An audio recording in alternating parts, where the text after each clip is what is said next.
I don't want this to be as serious as the video I just recorded before this. I mean, it should still be serious. But I mentioned that in the last video, one of my friends is having a hard time finding a partner, and it's leading him down to a very dark mental health realm. It's a poor way to put it, but you get what I'm trying to say. And I want to talk about how I think that this isolation and I don't want to say parasocialism, but you know what I mean, of the internet has seriously impacted not just men, everyone's mental health regarding dating. I think, if I'm going to be frank, I do believe that men are probably more impacted by this, but I'm not sure. I'm not a woman. I can't tell you how women feel.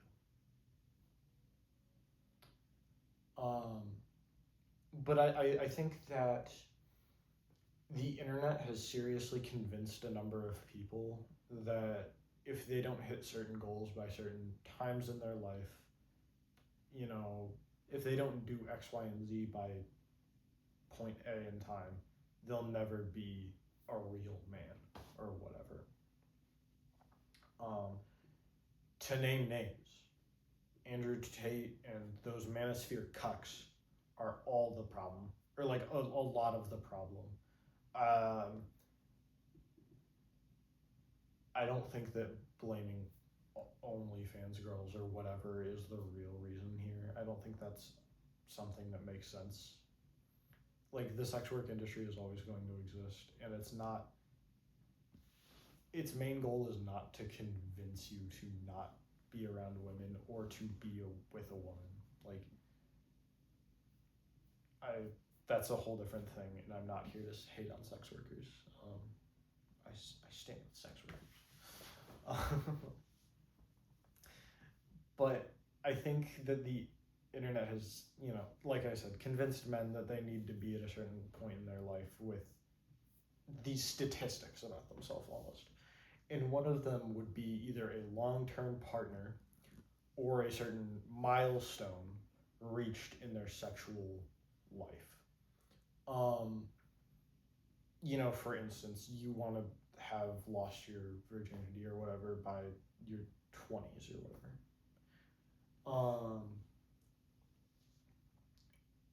And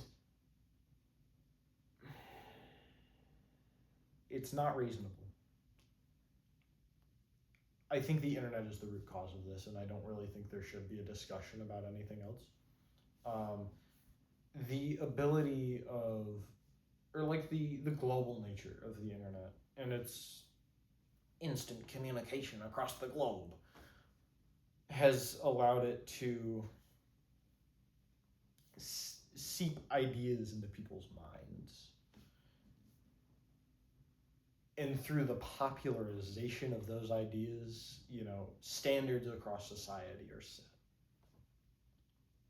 I don't want to say that certain issues weren't popular before the internet and won't be popular after the internet, if that ever happens.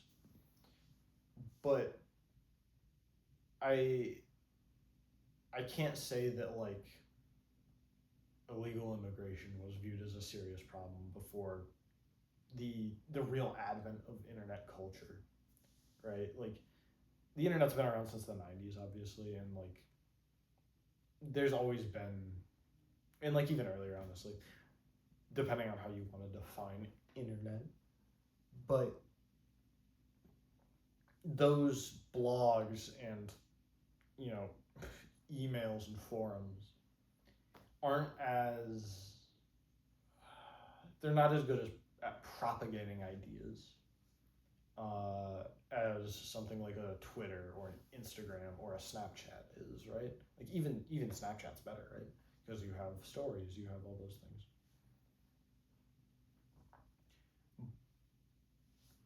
I think, really, I know that especially the popularization of the manosphere has severely harmed men in this country with looking down on themselves.